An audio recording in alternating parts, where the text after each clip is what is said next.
Hey guys, welcome back to Gingerbeard Collectibles. Going to change it up a little bit for this video. So we're going to do my top 10 favorite comic book covers that I currently own. This was actually kind of a hard list to narrow down to only 10. And so you will see some that are, you're going to see some represented more than others, as these are the ones that I collect personally. So some of these are going to be my favorite characters, and then others are ones that I really just like the cover or something that I've inherited from someone else. And as a pre-qualifier, these are all based entirely on the cover art alone. It has nothing to do with the storyline within the pages or anything like that, but purely aesthetic. Alright, so for number 10, I have this Dynamite Comics number 2, Mars Attacks. So I really was a fan of the Mars Attacks movie. I really liked it, and it also holds a special spot in my heart, as it was one of the first dates that me and my now wife went on, was to watch Mars Attacks together. But I do really like the style of this cover with the line work and the coloring and all. So it's in at my number 10 spot. Alright, and at number 9 we've got this DC Supergirl issue number 22.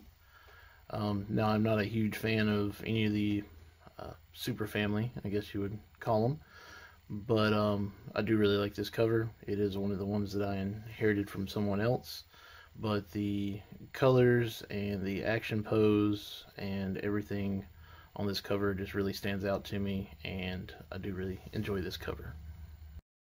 And in at number 8, we've got Web of Spider-Man number 33. What's the Matter with Mommy? This one is just kind of a different cover. It's not your typical comic book cover, I would say.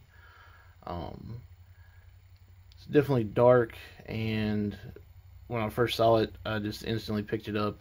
It's something about the chaotic nature of it that really just drew me into it, and so that is why that one made this list. Alright, and at number 7, this is going to be the first very recent cover on the list here. It's from the new Poison Ivy storyline. It's issue number 2, alternate cover. This one, I specifically picked it out.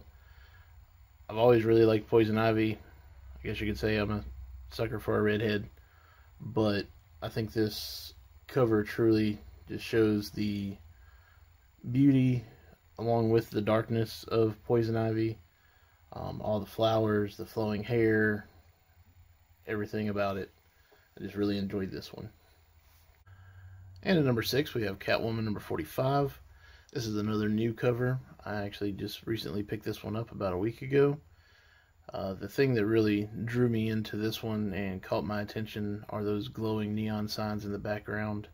They really just pop off the page and give some realism to this cover, and overall I just think it's a really well done cover.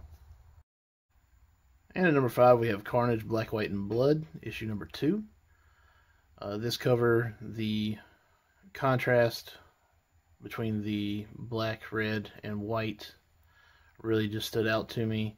I like how they used it to highlight the symbiote tendrils in Carnage, and then Venom's large frame and muscles and veins all popping out. I think they did a really good job using just those 3 colors to really make this cover have an impact and stand out, and you can really get a sense of the size and scale and the savageness of these 2 characters. And at number 4, we have X-Men number 28. This particular cover, there's not a lot going on in the background. It's just that plain white, but it really makes the 2 characters in front stand out, so all the focus is directly on Sabretooth and Jean Grey. The posing, to me, makes it look more reminiscent of them dancing more so than fighting, and overall it really just stood out to me when I was flipping through the bins, and it was one I had to grab. And in the number 3 spot, we have the Batman annual issue from 1988. As of the recording of this video, Halloween time is coming up, and this cover very much gives me Halloween vibes. You've got the spooky, haunted-looking mansion in the background, Batman drastically searching for something with the old-school lantern in hand. Just the whole scene gives an air of mystery and spookiness and darkness about it, and just altogether, it really stood out to me. I really enjoy this cover. Alright, and coming in at number 2, we have the Spectacular Spider-Man 190. I have plenty of Spider-Man covers to choose from. I have the McFarlane number 1, which is a great cover.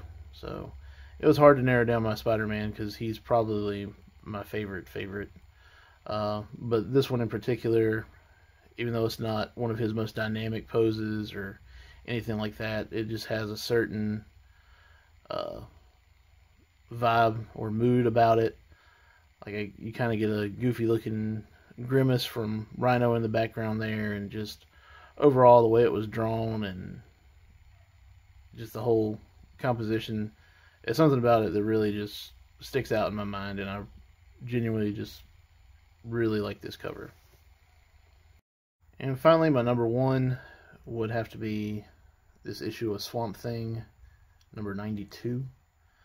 All I can really say about this one, like, yeah, you do have Swamp Thing in the background there, but whether this is oil or pastels or however they did the artwork and painting for this particular cover, honestly, to me, it really comes off more of just a work of art than a comic book cover. Like, if it didn't have the DC and Swamp Thing across the top there, this would just be an amazing painting. And that is why this one grabbed my number 1 spot. Alright, so that concludes my top 10 of my favorite comic book covers I currently own. What do you guys think? Would you put some of them higher than others, lower than others? Take some of them entirely off the list? Again, this was a really hard list to narrow down. There's plenty of great covers, some iconic covers that I have that I didn't put on the list just because everybody's seen them a million times, and even though they're great covers, some of these really just, to me, stand out some more than others. So just let me know you guys' opinion down in the comments if you would, and like and subscribe if you'd like to support the channel, and we appreciate it here.